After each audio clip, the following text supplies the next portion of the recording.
4 heures, une marée humaine s'élance en direction du volcan. 25 km d'ascension. On joue des coudes pour trouver sa place. À grande foulée, Cléo Libelle se dirige vers le premier contrôle et ravitaillement. Les premiers ont une bonne longueur d'avance, mais à ce stade de la course, ce n'est pas significatif. Le jour n'est pas encore levé, les groupes s'étirent, mais déjà parmi les favoris, un petit bout de femme coiffée d'un bandana orange force l'admiration. Il s'agit de Marcel Puy.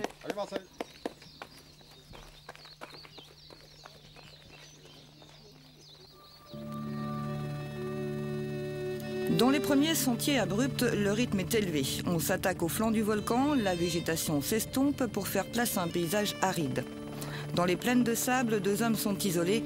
Quelques mètres les séparent. Thierry Técher et le métropolitain Thierry Breuil arriveront ensemble au volcan.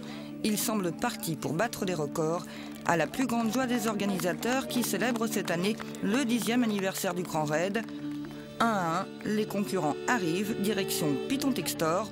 On attaque là un gros morceau.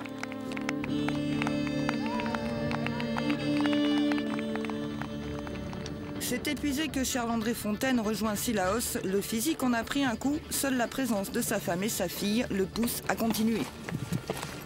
C'est beau. Allez, bien, allez doucement. On est à la moitié de la course là. Ça se passe comment jusqu'ici? Pas trop bien, parce que n'y pensais faire mieux.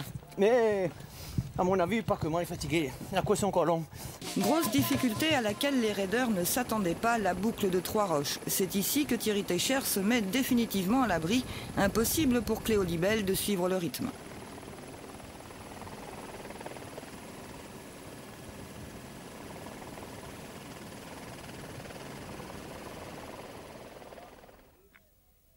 En 17h55, Thierry Técher enlève la victoire de ce 10e Grand Raid.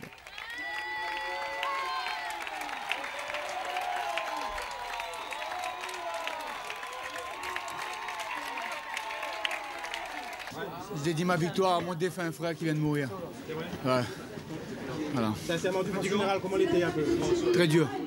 Voilà. Je suis parti très vite.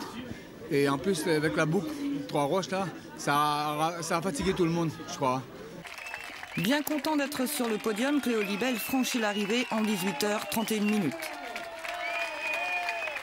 C'est depuis Piton la radé les parti. Depuis là, aucune Thierry Técher. Bon, moi, tu reviens à 7 minutes, 6 minutes, mais après, Thierry il est beaucoup puissant en côte, donc moi, tu retrouves, moi, tu suis voilà, fatigué. Oui, l'important pour lui, de toute façon, il était d'arriver au bout. Ah oui, pour moi, le podium, mais maintenant, le Grand Raid, c'est pas le fait de... Bon, c'est comme... De toute façon, c'est comme un poulet. Hein. Si la famille est nombreuse, et un qui gagne la cuisse, l'autre la hanche, l'autre la fer, la course, c'est comment? Il faut avoir des podiums.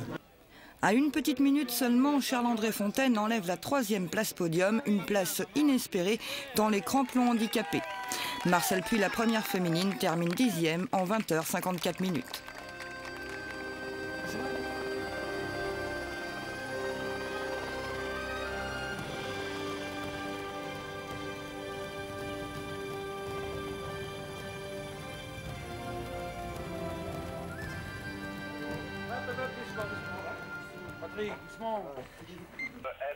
Pour rejoindre Saint-Denis, certains ont été au bout de leurs forces et de leurs limites. Être à l'arrivée, c'est une victoire sur soi-même. C'est une grande émotion qui règne aux abords de la redoute, un grand respect et de l'admiration pour ceux qui arrivent après avoir vaincu les montagnes. Ces montagnes qui ont pris 2 vies cette année. D'ailleurs, on ne célébrera pas comme prévu le 10e anniversaire du Grand Raid. Les cœurs ne sont plus à la fête. Faut-il encore rappeler combien cette course est difficile, qu'il faut être un marcheur émérite pour entreprendre une telle traversée? On l'appelle la diagonale des fous, mais il faut être conscient de tous les efforts qu'il faut fournir, des difficultés qui seront rencontrées.